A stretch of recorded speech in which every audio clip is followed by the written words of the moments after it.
आज की इस बुद्धा स्टोरी इन हिंदी के जरिए आप जानेंगे कि हमारी जिंदगी कितनी कीमती है और हमें अपनी इस कीमती जिंदगी को किस तरह जीना चाहिए। एक बार की बात है, गौतम बुद्ध अपने शिष्यों को जिंदगी से जुड़ी अच्छी बुरी चीजों का ज्ञान दे रहे थे। सभी शिष्य उनकी बातों को बहुत ध्यान से सुन रहे थे। उन सभी में एक शिष्य ऐसा था जिसे प्रश्न पूछने की बहुत आदत थी। वो उठकर गौतम बुद्ध के पास गया और उनसे बोला, आप हमें जिंदगी के बारे में जो कुछ सिखा रहे हैं उस सब का क्या फायदा, क्योंकि हम में से बहुत से बच्चों को ये भी नहीं पता कि हमारे जीवन का मूल्य क्या है और ये जीवन हमारे लिए कितना कीमती है। पहले आप हमें ये बताइए कि इस जीवन का मूल्य क्या है। अपने शिष्य की बात सुनकर गौतम बुद्ध अपने कक्ष में गए और एक चमकता हुआ पत्थर का टुकड़ा लेकर आए। वो टुकड़ा उन्होंने अपने शिष्य को दिया और बोले, मैं तुम्हें इस जीवन का मूल्य तब बताऊंगा जब तुम इस पत्थर का सही मूल्य पता लगाकर आओगे। साथ ही ये ध्यान रखना कि तुम्हें ये पत्थर का टुकड़ा किसी को बेचना नहीं है। गौतम बुद्ध की बात मानकर वो शिष्य बाजार की तरफ चला गया। बाजार में सबसे पहले उसकी नजर एक फल बेचने वाले पर पड़ी और उसने वो पत्थर उस फल वाले को दिखाया और बोला, इस पत्थर के बदले आप मुझे कितने फल दे सकते हो? फल वाला बोला, ये पत्थर कुछ खास तो नहीं है, लेकिन फिर भी इसके बदले में तुम्हें 10 केले दे सकता हूं। वो शिष्य उस पत्थर को लेकर आगे चला गया। फिर उसे एक सब्जी वाला मिला।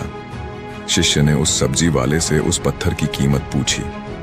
सब्जी वाले ने उस पत्थर को ध्यान से देखा और बोला, इस पत्थर की कीमत के बदले में तुम्हें ज्यादा से ज्यादा एक बोरी भरकर सब्जियां दे सकता हूं। इसके बाद वो शिष्य उस पत्थर को लेकर एक सोने के व्यापारी के पास गया।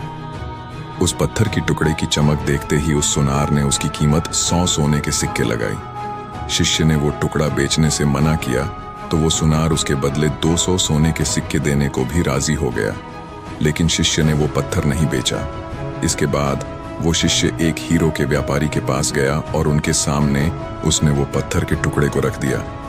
उस पत्थर को देखते ही हीरो के व्यापारी ने एक साफ कपड़ा बिछाया, उस पत्थर को उसके ऊपर रखा, फिर उसकी परिक्रमा की और हाथ जोड़कर उस पत्थर को कपड़े में लपेटते हुए वो बोला, तुम जिसे मामूली पत्थर समझकर उसकी कीमत पूछ रहे हो, असल में ये एक बेशकीमती रूबी है। ऐसा रूबी हर किसी को नहीं मिलता। मैं अगर अपना सब कुछ बेच भी दूं तो भी इसकी कीमत नहीं चुका सकता। उस व्यापारी की बातें सुनकर वो शिष्य हैरान हो गया। वो दौड़ा दौड़ा सीधा बुद्ध के पास आया और उन्हें उसने जो कुछ भी बाजार में हुआ वो सब बताया। उसकी अचरज भरी बातें सुनकर गौतम बुद्ध बोले, तुम्हारे सवाल का जवाब इस रूबी की कीमत में ही छिपा है। हमारा जीवन भी एक रूबी है। रूबी की तरह ये भी बेशकीमती है, लेकिन हम इस बात को हमेशा नजरअंदाज करते हैं और अपने जीवन का मूल्य नहीं समझते। हम दूसरों को देखकर और उनके जैसा जीवन जीने की कोशिश में अपने जीवन की कीमत को कम कर देते हैं। हम ये सोचते हैं कि हमारी जिंदगी की कीमत वही है जो दूसरे हमें बताते हैं, लेकिन ये बात हमेशा ध्यान रखना कि सामने वाला अपनी हैसियत, बुद्धि और अपनी समझ के हिसाब से तुम्हारी कीमत लगाता है।